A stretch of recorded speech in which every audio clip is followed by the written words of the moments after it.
வணக்கம் மக்களே. இந்த வீடியோவில் நம்ம எதை பற்றி பார்க்க போகிறோம் அப்படின்னா, தசரால ஏகப்பட்ட வேஷங்கள் இருக்குது. நம்ம இந்த வீடியோவில் பார்க்க போகிற வேஷம் வந்து நிறைய பேர் கண்டிப்பாக கேள்விப்பட்டிருக்க வாய்ப்பே இல்லை.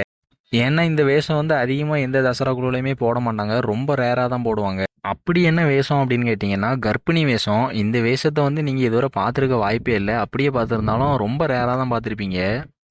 மற்ற காளி வேஷங்களோ அம்மன் வேஷம் மாதிரி அடிக்கடி பார்க்க வாய்ப்பு இல்லை.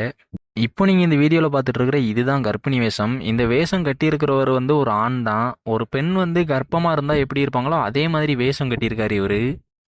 இவர் எதுக்காக தசரால இந்த கர்ப்பிணி வேஷம் கட்டியிருக்காரு அப்படிங்கிறத பற்றி நம்ம இப்போ பார்க்கலாம். இவருக்கு வந்து 5 வருஷமாக குழந்தையே இல்லை. இவர் இதுக்கு முன்னாடி 4-5 வருஷமா தசராக்கு மாலை போட்டுட்டு இருந்திருக்காரு. வேஷமும் வேற வேஷம் தான் போட்டிருக்காரு. அம்மன் வேஷம் போட்டிருக்காரு. இந்த கர்ப்பிணி வேஷம் கட்டுறதுக்கு முன்னாடி அம்மன் வேஷம் தான் கட்டிட்டு இருந்திருக்காரு. இவங்களுக்கு வந்து திருமணம் முடிஞ்சு 5 வருஷமா குழந்தை இல்லாமல் இருந்திருக்காங்க. வேற வழி இல்லை அப்படின்னு தான் இந்த கர்ப்பிணி வேஷம் எடுத்து கட்டியிருக்காங்க. இந்த கர்ப்பிணி வேஷத்தை வந்து இவங்களோட மனைவி தான் பார்த்துருக்காங்க. இவங்க ஊரில் வந்து வேற யாரோ கர்ப்பிணி வேஷம் கட்டியிருக்காங்க. அதனால சாமி கிட்ட நேர்ந்துக்கிட்டு இவரையும் கட்ட சொல்லியிருக்காங்க இவங்க மனைவி. இவரும் சரி, திருமணம் முடிஞ்சு 5 வருஷமா குழந்தை இல்லை, சரி இதுவும் பண்ணிடுவோம், அவங்களுக்கு தேவை குழந்தை. ஒரு குழந்தை இல்லை அப்படிங்கிறது எவ்வளோ கஷ்டம் அப்படிங்கிறது எல்லாருக்குமே தெரியும். அதனால இந்த வேஷம் போடுறதுல என்ன இருக்கு அப்படின்ட்டு சாமி கிட்ட உத்தரவு வாங்கிட்டு இந்த வேஷம் கட்டிட்டாங்க. இந்த வேஷம் கட்டுனதுக்கு அப்புறமா இவர்கிட்ட ஒருத்தர் சாமியாடி என்ன சொல்லியிருக்காங்க அப்படின்னா, நான் இருக்கிறது உண்மை அப்படின்னா உனக்கு அடுத்த வருஷம் குழந்தை பிறக்கும் அப்படின்னு சொல்லியிருக்காங்க.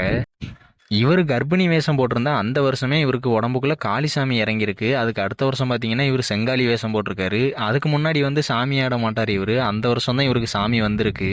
இந்த கர்ப்பிணி வேஷம் போட்டவர்கிட்ட சாமி சொன்ன மாதிரியே அதுக்கு அடுத்த வருஷம் பார்த்தீங்கன்னா இவருக்கு குழந்தையும் பிறந்திருக்கு, ஆண் குழந்தை. எந்த ஒரு குறையுமே இல்லாமல் நல்லபடியாக பிறந்திருக்கு. இவர் இப்போ பார்த்தீங்கன்னா செங்காலி வேஷம் தான் கட்டிட்டு இருக்காரு.